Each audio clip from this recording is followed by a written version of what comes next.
പറഞ്ഞിരുന്നു ഷാൻ നീ ഫോക്കസ് ചെയ്യണം വൺ ചാനൽ. അപ്പൊ അതിനെ കുറിച്ച് അർജുൻ എനിക്കൊന്ന് സോക്കോ ഫോക്കസ് ചെയ്ത് ഇമെയിൽ മാർക്കറ്റിംഗിലായിരുന്നു, പിന്നെ ഇപ്പൊ കണ്ടന്റിലേക്ക് വന്നു. ആ ഒരു ജേർണി ഒന്ന് പറയും, എങ്ങനെയാണ് ആ ഫോക്കസ് ഈസ് വെരി ഇമ്പോർട്ടന്റ് എന്ന് ചെയ്യുന്നത്. അപ്പം അത് തുടക്കത്തെ സ്റ്റേജില് നമ്മള് കുറച്ച് എക്സ്പെരിമെന്റ് ചെയ്യണം. ഇപ്പം ഒരു സ്റ്റേജ് ഉണ്ട്, ഒരു ഫസ്റ്റ് 100 കസ്റ്റമേഴ്സ് എന്ന് പറയുന്ന സ്റ്റേജ്. അതായത് നമുക്കൊരു 100, ഇപ്പൊ സോഫ്റ്റ്വെയർ ആയതുകൊണ്ട് റിക്കറിംഗ് റവന്യൂ, ഇ കോമേഴ്സിൽ maybe there is recurring revenue അല്ലേ, കാണത്തില്ല, എന്തോ വീണ്ടും വീണ്ടും മേടിക്കുന്നത്. അപ്പം പക്ഷെ ഒരു 100 പേര് നമ്മുടെ പ്രൊഡക്റ്റ് ഭയങ്കരമായിട്ട് ഇഷ്ടപ്പെടണം. ആ സ്റ്റേജിലാണെങ്കിൽ ഒരു പ്രോസസ്സും ഫോളോ ചെയ്യണ്ട. വീട്ടിൽ പോയി കണ്ടു മേടിക്കോ, ഫ്ലീ മാർക്കറ്റിൽ പോയി കണ്ടു മേടിക്കോ, വാട്സാപ്പിൽ ചെയ്യുവോ. ഇപ്പൊ നമ്മൾ ചെയ്തിട്ടുള്ളത് YWCAയുടെ മെമ്പർഷിപ്പ് ബുക്കില്ലേ, അതിനകത്ത് ആ ഏരിയയിലുള്ള പ്രധാന വിമന്റെ എല്ലാം അഡ്രസ്സും ഫോൺ നമ്പറും ഉണ്ട്. അതെടുത്ത് അവരെ വിളിച്ചാണ് സെല് ചെയ്തത് ഫസ്റ്റ് വേർഷൻ. അപ്പം ഏത് സ്കെയിലബിൾ ഒന്നും ആണോന്നില്ല, എന്ത് കാണിച്ചും ആ ഒരു 100 ആ കസ്റ്റമേഴ്സിനെ ഒപ്പിക്കണം. അപ്പം അത് കഴിഞ്ഞിട്ട് ഈ 100 പേരിൽ പോലത്തെ ആൾക്കാരെ കണ്ടുപിടിക്കാനായിട്ട് ഇച്ചിരി പാടാ. നമുക്കറിയത്തില്ല ഇമെയിൽ ചെയ്താണോ, ആഡ്സ് റൺ ചെയ്താണോ, ഫേസ്ബുക്ക് ആഡോ ഗൂഗിൾ ആഡോ വല്ലതും ചെയ്തിട്ടായിരിക്കും എന്നുള്ളത്. അപ്പൊ അത് നമ്മൾ കുറച്ച് എക്സ്പെരിമെന്റ് ചെയ്ത് ഒരെണ്ണം കണ്ടുപിടിച്ചിട്ട് പിന്നെ അത് മാത്രം നല്ലതായിട്ട് ചെയ്യണം. ഒരു 1 മില്യൺ റവന്യൂ ഒക്കെ എത്തുന്നവരെ, മേ ബി 500K, ഇപ്പൊ ഇന്ത്യയിലാണെങ്കിൽ 500K റവന്യൂ അതിന്റെ മാക്സിമത്തിൽ എത്തിക്കുക.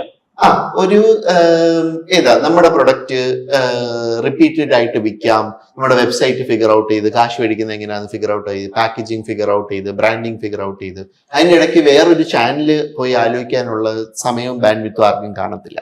അപ്പം ഇത് ഒരെണ്ണം ഫിഗർ ഔട്ട് ചെയ്ത് അത് ഓടിക്കൊണ്ടിരിക്കുന്ന സമയത്ത് വേണം you have to put all these other pieces in place. മനസ്സിലായി? അപ്പം ഇത് ബാക്കി കാര്യങ്ങളൊക്കെ ഭയങ്കര പാടാണ്. അപ്പൊ അതിന്റെ ഇടയ്ക്ക് പോയിട്ട് ഇതിലൊക്കെ ആലോചിക്കുമ്പോൾ എന്ത് പറ്റും, ഇതും നല്ലതായിട്ട് ചെയ്യാൻ പറ്റത്തില്ല, അതും നല്ലതായിട്ട് ചെയ്യാൻ പറ്റത്തില്ല എന്നുള്ള സിറ്റുവേഷൻ ആവും. അതുകൊണ്ടാണ് നമ്മൾ പറയും don't spread your selfs too thin. കുറെ കാര്യങ്ങൾ ഏറ്റെടുത്താൽ ഒന്നും നല്ലതായിട്ട് ചെയ്യാൻ പറ്റത്തില്ല. അതുകൊണ്ടാണ് ഈ ഫോക്കസ് ചെയ്യണം. ഈ നമ്മൾ ഓരോന്ന് കാണുമ്പോഴും വായിക്കുമ്പോഴൊക്കെ ഇവരൊക്കെ ഏത് സ്റ്റേജിലാണ് എന്നുള്ളത് ആലോചിക്കണം. അപ്പൊ കെനി പറഞ്ഞ പോലെ ഒന്നാമത്തെ ഫസ്റ്റ് റൂള് ഈ പത്രത്തിൽ കാണുന്നതും മാഗസീനിൽ കാണുന്നതും ഒന്നും ചെയ്യരുത് എന്ന് വെച്ചാൽ അവര് വേറെ സ്റ്റേജിലാണ്. ഈ പറഞ്ഞ പോലെ ചെറിയൊരു ഭാഗം കമ്പനീസിനെ കുറിച്ചാണ് ഈ കഥയിൽ എഴുതുന്നത്. മനസ്സിലായി? അപ്പം ആ ഗോൾഡും ആ വിവരവും ലേണിങ്സും എല്ലാം മറ്റുള്ളവരിലാണ്, പത്രത്തിലല്ല. അപ്പം അതുകൊണ്ട് ഭയങ്കര കെയർഫുൾ ആയിരിക്കണം. മറ്റുള്ള ഓൺടർപ്രണേഴ്സിന്റെ അടുത്ത് സംസാരിച്ച് നിങ്ങൾ എങ്ങനെയാ ഇത് ചെയ്തതെന്നൊക്കെ അവര് കാണിച്ച മണ്ടത്തരങ്ങൾ കേൾക്കുമ്പോൾ തന്നെ നിങ്ങൾക്ക് അറിയാം ഇങ്ങനൊന്നും അല്ല നടക്കുന്നതെന്നുള്ളത്. അതുകൊണ്ട് കൂടുതൽ കമ്മ്യൂണിറ്റീസിൽ പാർട്ടിസിപ്പേറ്റ് ചെയ്യണം, ആൾക്കാരുടെ അടുത്ത് സംസാരിക്കണം.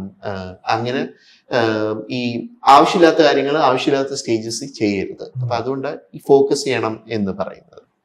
ഫോക്കസ് ചെയ്ത് പിന്നെ അതിന്റെ ഒരു $3 million എത്ര റുപ്പീസ് ആയിരിക്കും?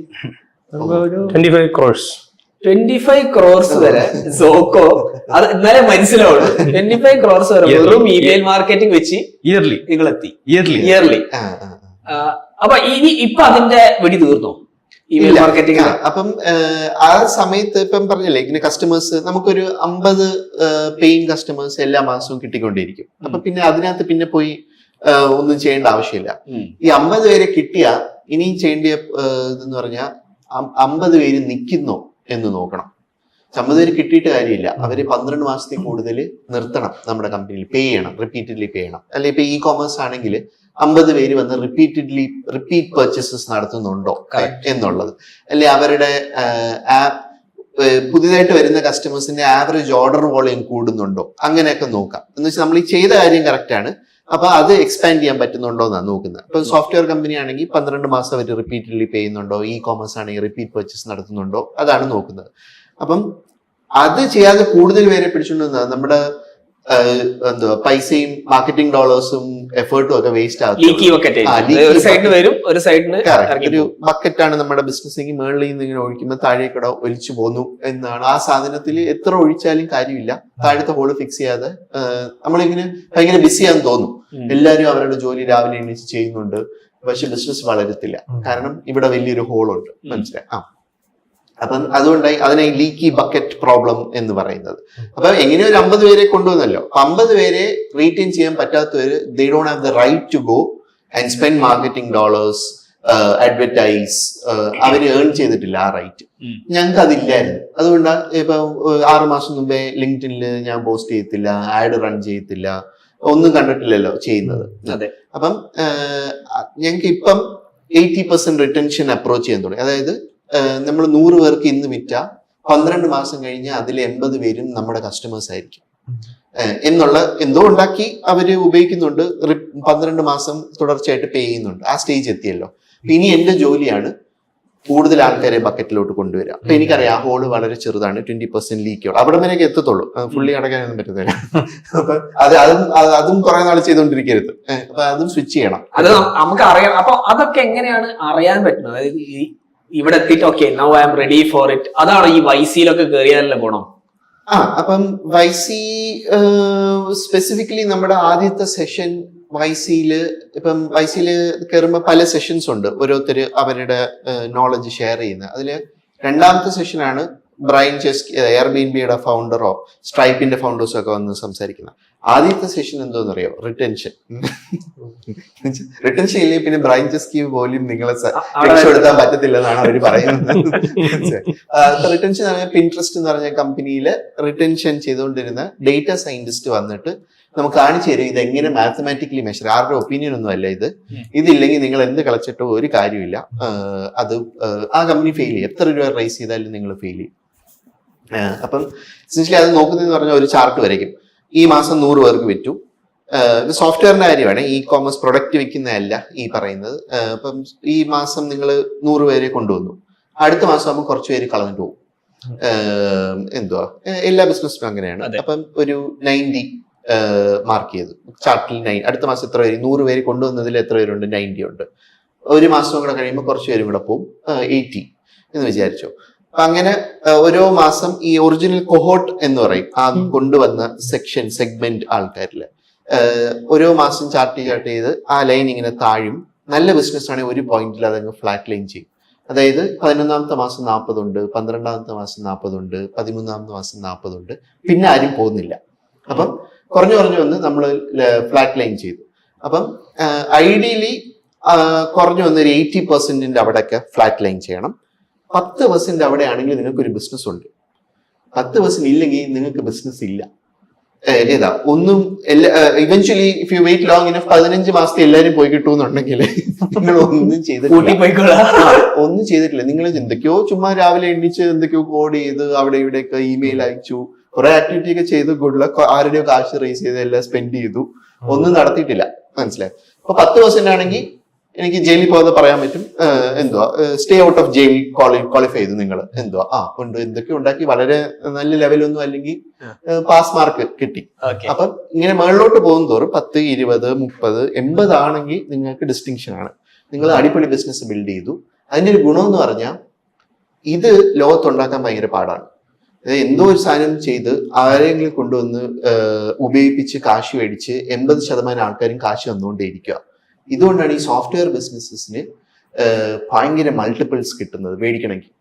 ഇപ്പം എനിക്ക് ഒരു കാർ ഡീലർഷിപ്പ് മേടിക്കണമെങ്കിൽ 1 കോടി രൂപയുടെ സെയിൽസ് ഉള്ള കാർ ഡീലർഷിപ്പ് ആണെങ്കിൽ 1.5 കോടിക്ക് കൊടുത്താൽ എനിക്ക് ആ ഡീലർഷിപ്പ് മേടിക്കാൻ പറ്റും. പക്ഷെ സോഫ്റ്റ്വെയർ ബിസിനസ് 1 കോടിയുടെ സെയിൽസ് ഉണ്ടെങ്കിൽ എനിക്കറിയാം 12 മാസം കഴിഞ്ഞിട്ടും എനിക്ക് എല്ലാ മാസവും 1 കോടി വന്നുകൊണ്ടേയിരിക്കുമെന്ന്. ഞാൻ 20 ഇരട്ടി കാശ് കൊടുക്കണം. 20 കോടി കൊടുത്താലേ അത് മേടിക്കാൻ പറ്റത്തുള്ളൂ. മനസ്സിലായി? അപ്പൊ അതുകൊണ്ടാണ് ഇതിന് ഭയങ്കര വില ഈ സോഫ്റ്റ്വെയർ ബിസിനസ്സിന്. നമ്മൾ കേട്ടിട്ടില്ലേ, ഇപ്പം ലൂം എന്നൊക്കെ പറഞ്ഞ ഒരു പ്രൊഡക്റ്റ് കേട്ടിട്ടുണ്ട്. സ്ക്രീൻ റെക്കോർഡ് ചെയ്ത് ലിങ്ക് അയച്ചു കൊടുക്കും. അത് വിറ്റത് $926 million, $1 billion അത് വിറ്റത്. അപ്പൊ നമ്മൾ എന്തോ ടെക്കാണ് ഇത്, ചുമ്മാ ഒരു ബട്ടൺ ഞെക്കി സ്ക്രീൻ റെക്കോർഡ് ചെയ്ത് ലിങ്ക് വന്ന് ആർക്കും അയച്ചു കൊടുത്ത് അവർ കണ്ട് ഇതിനകത്ത്. അപ്പൊ ഇതിന്റെ ഗുണം എന്ന് പറഞ്ഞാൽ ഇത് ഒരു പ്രാവശ്യം ചെയ്തവര് 12 മാസം കഴിഞ്ഞ് നോക്കിയാലും തകർത്ത് വെച്ച് ലിങ്ക് അയച്ചുകൊണ്ടേ ഇരിക്കുവാണ്, അവര് പേ ചെയ്യുവാണ്. മനസ്സിലായി? അപ്പം അത് ആ ഒരു സ്ഥാനം ബിൽഡ് ചെയ്യാൻ ഭയങ്കര പാടാണ്. മനസ്സിലായി? അപ്പൊ ആ റിട്ടൻഷൻ വന്നെങ്കിൽ നമ്മുടെ എന്തുവാ അപ്പൊ ഇത് സോൾവ് ചെയ്യണം. അപ്പൊ ആദ്യത്തെ നമ്മൾ പറഞ്ഞു 100 കസ്റ്റമേഴ്സ് എങ്ങനെയെങ്കിലും ഒക്കെ കൊണ്ടുവന്നിട്ട് അവർക്ക് ഇഷ്ടപ്പെട്ട് അവരെ പോലുള്ളവരെ കണ്ടുപിടിച്ച് 50 പേരെ കണ്ടുപിടിച്ചുകൊണ്ടിരുന്നു. ഇവര് 12 മാസം പേ ചെയ്യുന്ന ഒരു സ്റ്റേജ് ആക്കിയാൽ നിങ്ങൾക്ക് ഒരു ബിസിനസ് ഉണ്ട്. ഇനി അത് വേറെ ടീം മെമ്പേഴ്സ് ഏറ്റെടുത്ത് നടത്തിയിട്ട് ഫൗണ്ടർ പോയിട്ട് കൂടുതൽ ആൾക്കാരെ ഇതിനകത്തോട്ട് ഈ ബക്കറ്റിനകത്തോട്ട് കൊണ്ടുവരുന്നത് എങ്ങനെയാ എന്നുള്ളത്. അപ്പൊ അതുകൊണ്ടാണ് ഞാൻ ആ ലിങ്ക് കണ്ടന്റിന്റെ പരിപാടി തുടങ്ങിയത്. So that more people know Zoko exist, അത് ഉപയോഗിക്കും. എനിക്കറിയാം ഇങ്ങോട്ട് വിട്ടാ അവര് നിന്നോളും എന്നുള്ളത്. അതായത് ലീക്കി ബക്കറ്റ് ഓൾമോസ്റ്റ് സോൾവ് ആണ്. 80% ഡിസ്റ്റിങ്ഷൻ ആണ്. You are at the top level. Exact. അപ്പൊ ഇനി എന്തും ചെയ്യാം, എന്ത് കൈൻഡ് ഓഫ് മാർക്കറ്റിംഗ് ചെയ്യാം. ഈ കമ്പനി തകർക്കാനും പാടാണ്. മനസ്സിലായി. ആലോചിച്ച് നോക്കിയേ, ആരെങ്കിലും കൊണ്ടുവന്ന അവര് കാശ് തന്നുകൊണ്ടേയിരിക്കും. ഇനി അവരെ പറഞ്ഞു വിട്ടാലേ എനിക്ക് ഇത് കൊളവാക്കാൻ പറ്റത്തുള്ളൂ. അപ്പൊ ആ സ്റ്റേജിൽ എത്തണം. ഇപ്പൊ വാറൻ ബഫറ്റ് പറഞ്ഞിട്ടില്ലേ, build your company in such a way that any idiot can run it because sooner or later one will. മനസ്സിലായി. അപ്പം ഇതാണ് ഈ പറഞ്ഞ കാര്യം. മനസ്സിലായി. ഇതാകുമ്പം നമുക്ക് ആർക്ക് വേണമെങ്കിലും റൺ ചെയ്യാവുന്ന ബിസിനസ് ആണ്. അപ്പൊ അത് ഇച്ചിരി പാടാ എത്താൻ. ഓക്കെ.